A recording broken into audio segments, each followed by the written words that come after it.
Back at you with another video. Arsenal won, Benfica won, and it's all draws at Roma. And we did manage to get an away goal, but still a very disappointing game for our standards, really.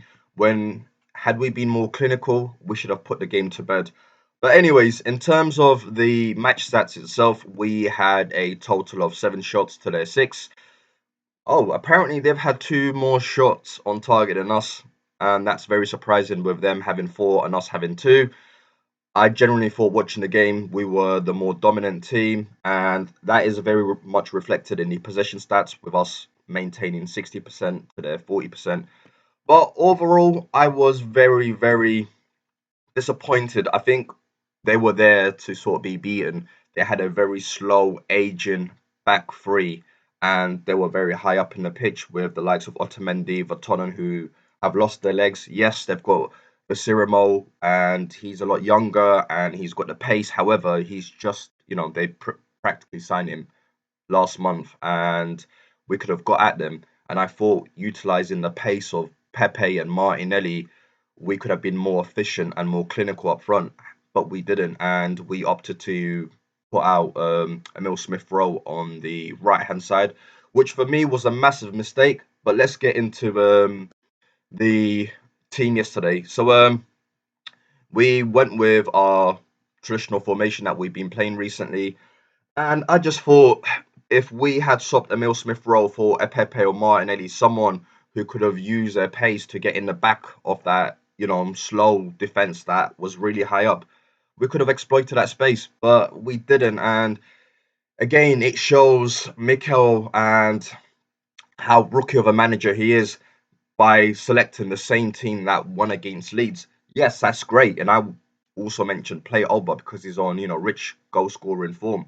However, I would have looked at it and thought to myself, okay, slow defense. They play three at the back.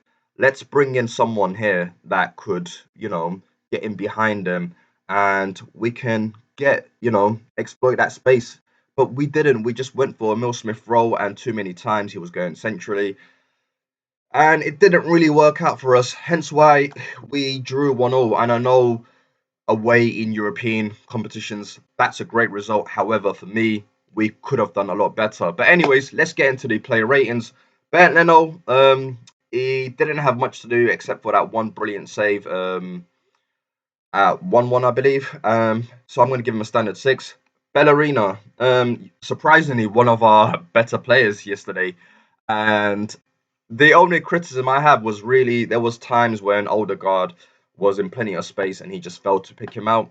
But other than that, I'm going to give Bellerina a 7, funny enough. He was probably, for me, the second best player on the pitch.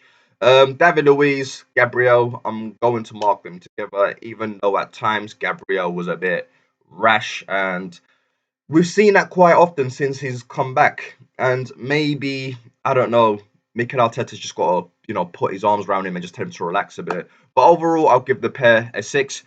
Cedric, fantastic. He got the assist on his weaker foot. But then again, he didn't do much overall in the game. But based on that assist, I'm going to have to give him a 7 as well, same as Bellerina. And it's quite unfortunate because had Aubameyang taken his opportunity, then Bellerina would have got his assist. Danny Ceballos, who I thought was our best midfielder on the night, and I'm going to give him a 6. I thought he played well, great passing. My only issue was at times just release the ball a lot faster. So I'm going to give Ceballos a 6. Granit Xhaka reverted back to poor old crap Xhaka, and this is why I just don't rate him. So I'm going to give Granit Xhaka a 3. Plenty of misplaced pass, and for me, our poorest performer on the night. Martin Odegaard, a bit unfortunate at times. He looked good, but at times he just wasn't receiving the ball. I can't really rate him too highly. There was that one moment where, even though it was offside, he opted to pass rather than shoot, and that was a mistake. So I'm going to give him a 6. Aubameyang, very, very poor. Missed a few sitters, and I'm sure he's going to be disappointed in that. So I'm going to give him a 4. Saka, yeah, he's done pretty well, and he's done well, but at the same time, not one of his best games. I'm going to give him a standard 5. Smith Rowe, not the best game. and obviously he did give away the penalty, a bit harsh because he was right in front of the ball, but nevertheless it was a penalty. So I'm going to give him a 5 as well. Sorry, did I give Auba a rating? If not, then Auba for me gets a 4 and Saka a 5 as well. In terms of the subs, just going to give him all standard 5 because other than Tierney, they didn't have much time. So that's Tierney, Willian, Pepe, El Nene, and I know I'm missing someone else. Can't come to me right now, but whoever that was, I'm just going to give them all standard 5. And that's another issue with Arteta, a lot of late substitutions. But anyways, we have got our away goal, and that's my player ratings. As always, please like, subscribe, and leave the comments in the comments below. Until next time, all the best, guys.